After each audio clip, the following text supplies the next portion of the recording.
नमस्कार दोस्तों, आपका स्वागत करती हूँ अपने YouTube channel exam study SP में। दोस्तों, आज हम इस वीडियो में देखने वाले हैं इकोनॉमिक्स के ऐसे टॉपिक के बारे में जानेंगे जो कि एग्ज़ाम की दृष्टि से बहुत ही महत्वपूर्ण है और एग्ज़ाम में बार बार पूछे ही जाते हैं। तो आज का जो हमारा टॉपिक है वो है एकाधिकार से आप क्या समझते हैं। तो दोस्तों, वीडियो शुरू से अंत तक देखते रहें और लाइक और सब्सक्राइब करना ना भूलें। तो एकाधिकार का शाब्दिक अर्थ। एकाधिकार मोनोपोली शब्द मोनो प्लस तथा पोली से बना है। मोनो तथा पोली जो है वो ग्रीक भाषा के दो शब्दों से बना है। मोनो का अर्थ अकेला तथा पोली का अर्थ विक्रेता होता है। इस प्रकार एकाधिकार में एक ही विक्रेता होता है जिसके कारण वस्तु की पूर्ति तथा कीमत पर उसका ही नियंत्रण होता है। कहने का अर्थ यह है कि एकाधिकार जो है उसमें एक ही विक्रेता बेचने वाला होता है जिसके कारण वस्तु की पूर्ति और उसकी कीमत पर सिर्फ उसी का ही नियंत्रण होता है। एकाधिकार से आशय, जब बाजार में किसी वस्तु की पूर्ति पर एक ही उत्पादक या विक्रेता का अधिकार होता है तो ऐसी स्थिति को एकाधिकार की स्थिति कहेंगे। जब बाजार में वस्तु की पूर्ति करने वाला एक ही उत्पादन करने वाला या बेचने वाला का अधिकार होता है और ऐसी वस्तु का उत्पादन करने वाला आसपास में कोई दूसरा उत्पादक और विक्रेता नहीं होता है तो ऐसी स्थिति को एकाधिकार की स्थिति कहेंगे। अब जानेंगे एकाधिकार की परिभाषा।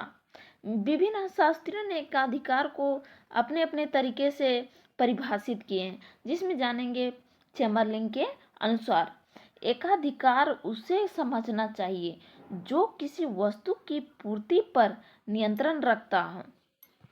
कहने का अर्थ यह है कि जब वस्तु की कीमत बढ़ती है तो उसकी कीमत भी बढ़ जाती है और जैसे ही उसका मांग कम हो जाता है तो उसकी कीमत घट जाती है।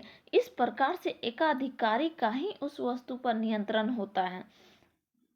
दूसरा है एस्टोनियर एवं हेक के अनुसार एकाधिकार एक ऐसी वस्तु का एकमात्र उत्पादक होता है जिसके निकट के प्रतियोगी स्थापना पदार्थ नहीं होते हैं। स्थापना पदार्थ कहने का अर्थ यह है कि ऐसी वस्तु आसपास में नहीं होनी चाहिए जो कि उसके स्थान पर किसी दूसरी वस्तु को खरीद के काम चलाया जा सके, इस्तेमाल किया जा सके। जैसे कि अगर चीनी का कीमत बढ़ जाती है तो उसके स्थान पर अगर गुड़ की कीमत कम होती है तो गुड़ का उपयोग करने लगते हैं। तो ऐसे आमने सामने कोई प्रतिस्थापन पदार्थ नहीं होनी चाहिए। आगे जानेंगे इसकी विशेषता के बारे में। एकाधिकार की क्या विशेषता होती है? तो पहला है एकाधिकार के अंतर्गत वस्तु का एक ही उत्पादक अथवा विक्रेता होता है। एकाधिकार के अंतर्गत क्या होता है कि एक ही उत्पादक अथवा विक्रेता होता है। दूसरा है एकाधिकार का वस्तु की पूर्ति पर पूर्ण नियंत्रण होता है।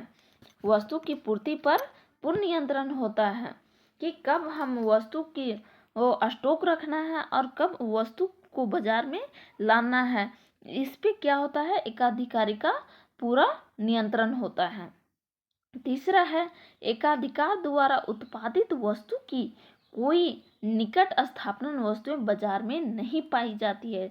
जैसे कि हम पहले बताएं कि एकाधिकार में क्या होता है कि वस्तु का जो होता है उससे मिलती जुलती वस्तुएं निकट में नहीं होनी चाहिए।